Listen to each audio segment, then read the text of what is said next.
खुदावंद यीशु जिसने अपना लहू बहाया ताकि हमें गुनाहों की माफ़ी मिल सके, और उसने अपना रूह कुछ अता किया ताकि हम गुनाहों पर गलबा पा सकें, जिस्म के कामों पर गलबा पा सकें, उसी के नाम में आपकी सलामती हो।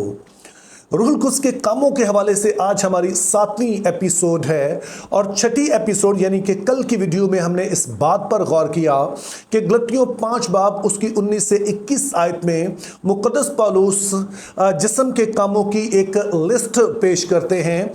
और हमने ये भी देखा कि उलमा बाइबल फिर इन 15 जिस्म के कामों को 4 कैटेगरीज में तकसीम करते हैं। उनमें से पहली कैटेगरी जो है उस पर हम बात कर चुके हैं। ये पहले कैटेगरी का ताल्लुक जिनसी अमल से था, जिसमें हमने देखा कि हरामकारी, नापाकी और शहवत प्रस्ती से क्या मुराद है। अगर आपने ये वीडियो नहीं देखी है तो आप इसे ज़रूर देखें। तो आज की इस वीडियो में हम जिस्म के कामों की जो ये 4 कैटेगरीज हैं, इन पर अपनी इस गुफ्तगू को जारी रखेंगे। और जैसे मैंने कहा कि पहली कैटेगरी पर जिसका ताल्लुक जिनसी अमल से था उस पर बात हो चुकी है, तो आज हम दूसरी कैटेगरी को देखेंगे कि जिस्म के कामों की इस कैटेगरी में कौन से काम शामिल हैं। तो इस दूसरी कैटेगरी में सिर्फ 2 ही बातें आती हैं, जिनमें से पहली है बुत प्रस्ती और दूसरी है जादूगरी। तो इस कैटेगरी को उलमाए बाइबल जो नाम देते हैं वो है दीगर मज़ाहब की या गैर मज़ाहब की मजहबी रसूमात। तो इस लिस्ट में जो पहला नाम है वो बुत प्रस्ती है। और जब हम बुत प्रस्ती की बात करते हैं तो आम तौर पर हमारे जहन में एक घड़ा हुआ बुत आता है, जो उस जमाने के लिहाज से एक बात ठीक भी थी, चूंकि जिस जमाने में बाइबल मुकद्दस लिखी जा रही थी ये एक इंतहाई मजहबी दुनिया थी। यानी कि चाहे दुनिया में जो भी कौमें आबाद हों, उनके अपने अपने देवता थे जिनके उन्होंने बुत बना रखे थे और उनकी पूजा करते थे।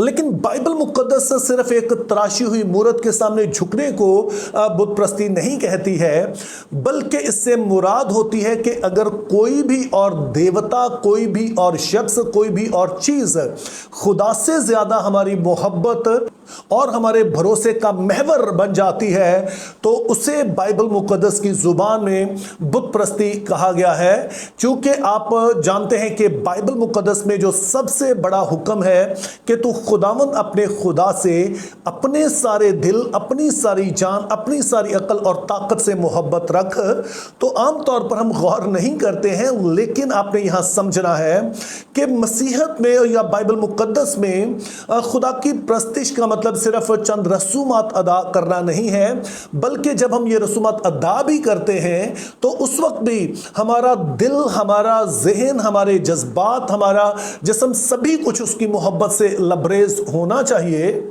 और ये सिर्फ इबादत के दौरान ही बल्कि हमारी आम जिंदगी के लिए ये हुक्म दिया गया है। तो इसीलिए कहा जाता है कि अगर कोई भी और चीज़, चाहे वो कोई देवता हो, चाहे वो कोई इंसान हो, या कोई भी ऐसी चीज़ या कोई ऐसी ख्वाहिश है जो हमारे लिए खुदा की मोहब्बत से भर जाए, वही हमारा बुत है। और उसकी एक मिसाल उन लड़कियों से आप ले सकते हैं जो कि किसी गैर कौम लड़के से शादी करने के लिए अपने खुदा को ही भूल जाती हैं, तो वो भी बुत प्रस्ती के ज़िम्मे में ही आएगा, क्योंकि उनकी मोहब्बत उस लड़के के लिए, या अगर हमारा कोई लड़का इस तरह का कदम उठाता है तो उसकी मोहब्बत उस लड़की के लिए इतनी बढ़ गई है कि उसने अपने खुदा का ही इनकार कर दिया है। तो इसको भी बाइबल मुकद्दस बुत प्रस्ती ही कहती है। और यहाँ पर यह भी याद रहे कि रोमियो 5 बाब 5 आयत में हमें बताया गया कि रूहुल कुद्स के वसीले खुदा की मोहब्बत हमारे दिलों में उंडेली जाती है। इसका मतलब यह है कि एक तरफ तो रूहुल कुद्स के वसीला से हम खुदा की मोहब्बत का यकीन कर पाते हैं, उसका तजर्बा कर पाते हैं, लेकिन फिर यही रूहुल कुद्स हमारे दिलों में खुदा के लिए मोहब्बत को पैदा करता है। तो इस तरह से एक तरफ तो रूहुल कुद्स है जो खुदा की मोहब्बत हमारे दिलों में डालता है, और दूसरी तरफ जिस्म के काम हैं जो हमें खुदा से ज़्यादा दूसरों की मोहब्बत में महव कर देते हैं। और यही सबब है कि हमें रूहुल कुद्स की ज़रूरत है ताकि जिस्म के इस काम पर गलबा पाया जा सके। और फिर इस लिस्ट में जिस्म का दूसरा काम बताया गया वो है जादूगरी। अब जादूगरी के हवाले से भी हमारा एक मखसूस तसव्वुर होता है, लेकिन यहाँ पर ज़हन में रहे कि जो यूनानी लफ्ज़ यहाँ पर जादूगरी के लिए इस्तेमाल हुआ है वो है फार्मकेया। जहां से लफ्ज़ फार्मेसी निकला है, यानी कि वो जगह जहां से हम मेडिसिन वगैरह खरीदते हैं। तो पहले ये लफ्ज़ नेगेटिवली इस्तेमाल होता था, यानी कि अगर किसी को ऐसी दवा दी जाती जो कि जहरीली होती थी किसी को मारने के लिए, तो उसके लिए ये लफ्ज़ इस्तेमाल होता था। और फिर वो लोग जो कि जादूगर होते थे वो भी मखसूस तरह की अद्वियात इस्तेमाल करते थे ताकि वो ट्रांस में आ सके और रूहानी आलम में वो अपना राब्ता कायम कर सकें। तो आज हम इसका मतलब इस तरह से समझ सकते हैं कि अगर कोई शख्स किसी तरह की रूहानी ताकतों का इस्तेमाल करके, जिसको हम तावीज़ गंडा कह सकते हैं, झाड़ फूंक कह सकते हैं, और इस तरह का कोई भी अमल कि जब हम किसी को नुकसान पहुंचा के खुद आगे बढ़ने की कोशिश करते हैं, और चाहे इसमें जादूगरी ना भी शामिल हो, तो इस तरह की जो स्पिरिट होती है, इस तरह के जो कोई भी काम किए जाते हैं, इसको यहाँ पर जादूगरी कहा गया है। और जैसे कि हमने देखा कि ये वाली लिस्ट जो सिर्फ 2 जिस्म के कामों पर मुश्तमिल है, इसे गैर कौमों की जो मजहबी रसूमात हैं उनके साथ जोड़ा गया है, चूंकि ज़माने में ये ऐसा ही होता था। लेकिन ये सिर्फ उसी ज़माने में नहीं होता था, आज भी हम ऐसा होता हुआ देखते हैं। आपने अक्सर अपने ही मुआशरे में, पाकिस्तान हो, इंडिया हो, इसमें अक्सर जिक्र किया जाता है कि जी किसी पर जादू कर दिया गया है, तावीज़ गंडा कर दिया गया है। तो उस ज़माने में भी जो दूसरे मज़हब उनका हिस्सा था, और आज भी हम कई मज़हब में इस तरह का देखते हैं, और इसे बाइबल मुक़द्दस जिस्म के काम कहती है, जिसके लिए हमें रूहुल कुद्स की जरूरत होती है। इसके बाद तीसरी लिस्ट आती है जिस पर आज हम गौर नहीं करेंगे, बल्कि हम चौथी जो लिस्ट है उस पर गौर करेंगे, क्योंकि अगर हम तीसरी लिस्ट पर चले गए तो फिर आज की इस वीडियो में इतना टाइम नहीं होगा, ये बहुत लंबी हो जाएगी। तो मैं चौथी लिस्ट पर जाना चाहता हूं, और इस तीसरी जो लिस्ट है इस पर हम कल की सुबह बात करेंगे। और चौथी लिस्ट जो है उसका जिक्र हमें गलतियों 5 बाब उसकी 21 आयत का जो पहला हिस्सा है उसमें मिलता है। और इस लिस्ट में 2 बातें शामिल हैं, पहला है नशा और दूसरा है नाच रंग। और इस वाली लिस्ट को उलमाए बाइबल जो नाम देते हैं वो है गैर कौमों का तर्ज़े ज़िंदगी।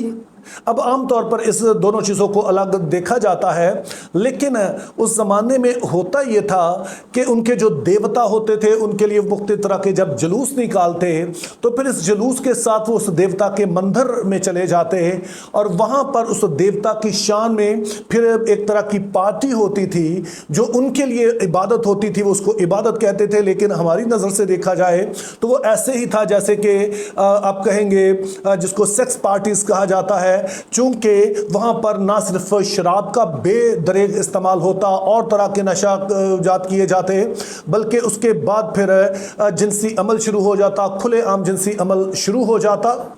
यानी कि जो लोग इस सारे काम में शामिल होते थे, पहले वो नशा करते, वहीं पर वो डांस करते, और फिर इसी डांस के दौरान वो जिनसी अमल में मशगूल हो जाते थे। अब यहाँ पर दिलचस्प बात यह है कि नशे को गैर कौमों का तर्ज़े ज़िंदगी और जिस्म के काम कहा गया है। और हमारी बदकिस्मती देखिए कि नशा, जिसमें शराब और दीगर सभी बातें शामिल हैं, ये हमारे मजहब के साथ जुड़ गया है। चूंकि हमारे बाज़ लोग परमट बना के देते हैं ताकि शराब खरीदी जाए और बेची जाए, हमारे नाम पे दरअसल खरीदी जाती है। इससे बड़ी हमारी तौहीन और बदकिस्मती हो नहीं सकती है। और यहाँ वाज़ेह तौर पर कहा गया है कि नशा जो है ये जिस्म का काम है, गैर कौमों का रस्म व रिवाज है, ये उनका तर्ज़ ज़िंदगी था। और फिर यहाँ पर जो नाच रंग कहा गया है, इससे मुराद जो आम लोग जो डांस करते हैं ढोल की थाप वगैरह पर, ये उसकी बात नहीं हो रही है।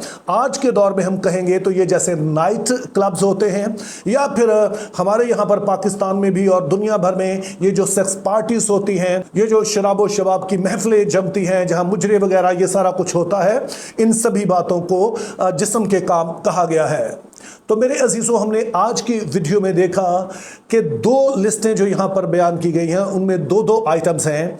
पहली जो है वो गैर कौमों के जो रस्म व रिवाज, मजहबी रस्म व रिवाज थे, यानी कि बुत परस्ती और जादूगरी, और फिर इन्हीं गैर कौमों का जो तर्ज़े ज़िंदगी था, यानी कि नशा और नाच रंग, इन सभी को जिस्म के काम कहा गया है। और हमारे लिए इसमें 2 बातें जो रेलेवेंट हैं। पहले नंबर पर कि अगर कोई भी शख्स या कोई भी चीज़ ऐसी है जिसको हम खुदा से ज़्यादा मोहब्बत करते हैं, जो हमारे लिए खुदा से ज़्यादा अहमियत रखती है, तो वो हमारा बुत है और ये जिस्म का काम है। और दरअसल ये रूहुल कुद्स का काम है कि वो हमारे दिलों में खुदा की मोहब्बत को डाले।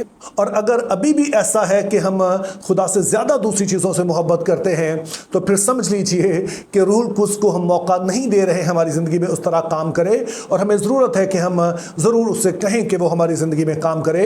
और दूसरी जो हमारे लिए रेलेवेंट बात है वो है नशा। बाइबल मुकद्दस में ये गैर कौमों का तर्ज ज़िंदगी है, ये मसीहों का नहीं है। तो आप चाहे बाइबल मुकद्दस में से जितने भी बहाने ढूंढ लें, लेकिन ये बात बाइबल मुकद्दस में वाज़ेह है कि नशा शराब कोई अच्छी चीज़ नहीं है।